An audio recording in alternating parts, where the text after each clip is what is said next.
ಎಲ್ರಿಗೂ ನಮಸ್ಕಾರ. ನಾನು ಮದನ್ ಜೀವಿ. ಇವತ್ತಿನ ರೆಸಿಪಿ ಟೊಮೆಟೊ ಗೊಜ್ಜು. ಈ ರೆಸಿಪಿನ ಸಿಂಪಲ್ ಅಂಡ್ ಸ್ವಲ್ಪ ಇಂಗ್ರೀಡಿಯೆಂಟ್ಸ್ ಅಲ್ಲಿ ಅತಿ ವೇಗವಾಗಿ ಮಾಡ್ಬೋದು. ಅದು ಹೇಗೆ ಮಾಡೋದು ಅಂತ ಪಟ್ಟ ನೋಡ್ಕೊಳ್ಳೋಣ. ಟೊಮೆಟೊ ಗೊಜ್ಜಿಗೆ ಬೇಕಾಗುವಂಥ ಸಾಮಗ್ರಿಗಳು: ಅಡುಗೆ ಎಣ್ಣೆ, ಸಾಸಿವೆ, ಬೇವಿನ ಸೊಪ್ಪು, ಬೆಳ್ಳುಳ್ಳಿ, ಈರುಳ್ಳಿ, ಟೊಮೆಟೊ, ಉಪ್ಪು, ಅರಿಶಿನ ಪುಡಿ, ನೀರು, ಜೀರಿಗೆ ಮೆಣಸು ಮತ್ತೆ ಖಾರದ ಪುಡಿ. ಫ್ರೆಂಡ್ಸ್, ಮೊದಲಿಗೆ ಒಲೆ ಮೇಲೆ ಒಂದು ಪಾತ್ರೆ ಇಟ್ಕೊಳ್ಳೋಣ. ಅದಕ್ಕೀಗ ಅಡುಗೆ ಎಣ್ಣೆನ ಹಾಕೋಣ. ಅಡುಗೆ ಎಣ್ಣೆ ಹಾಕಾದ್ಮೇಲೆ ಬೇವಿನ ಸೊಪ್ಪನ್ನು ಹಾಕೋಣ. ಬೇವಿನ ಸೊಪ್ಪು ಹಾಕಾದ್ಮೇಲೆ ಅದಕ್ಕೆ ಸಾಸಿವೆ ಹಾಕೋಣ ಸ್ವಲ್ಪ.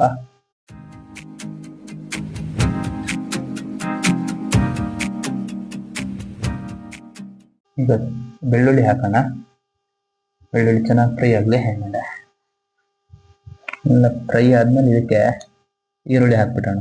ಈಗ ಇದಕ್ಕೆ ಟೊಮೆಟೊ ಹಾಕಿ ಚೆನ್ನಾಗಿ ಮಿಕ್ಸ್ ಮಾಡ್ಕೋಬೇಕು.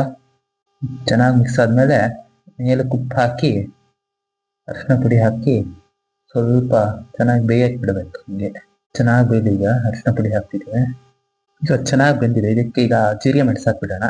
ಈಗ ಜೀರಿಗೆ ಮೆಣಸು ಹಾಕಾದ್ಮೇಲೆ ಖಾರದ ಪುಡಿ ಹಾಕ್ಬಿಟ್ರೆ ಟೊಮೆಟೊ ಗೊಜ್ಜು ರೆಡಿ ಆಗುತ್ತೆ. ಈಗ ಚೆನ್ನಾಗಿ ಬೇಯಿದೆ. ಈಗ ಖಾರದ ಪುಡಿ ಹಾಕಿದ್ದೀನಿ. ಚೆನ್ನಾಗಿ ತಿರ್ಸ್ಕೋಬೇಕೆಲ್ಲ. ಚೆನ್ನಾಗಿ ಫ್ರೈ ಆಗಬೇಕು. ಟೊಮೆಟೊ ನೀರು ಬಿಡ್ಬೇಕು. ಅಲ್ಲಿ ತನಕ ಚೆನ್ನಾಗಿ ಬೇಯಕ್ಕೆ ಬಿಡಬೇಕು.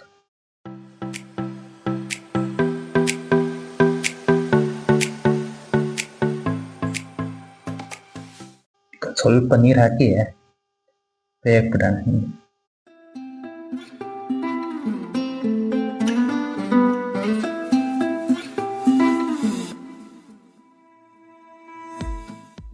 ಈಗ ಬೆಂದರೆ ಟೊಮೆಟೊ ಗೊಜ್ಜು ರೆಡಿ ಆಗುತ್ತೆ.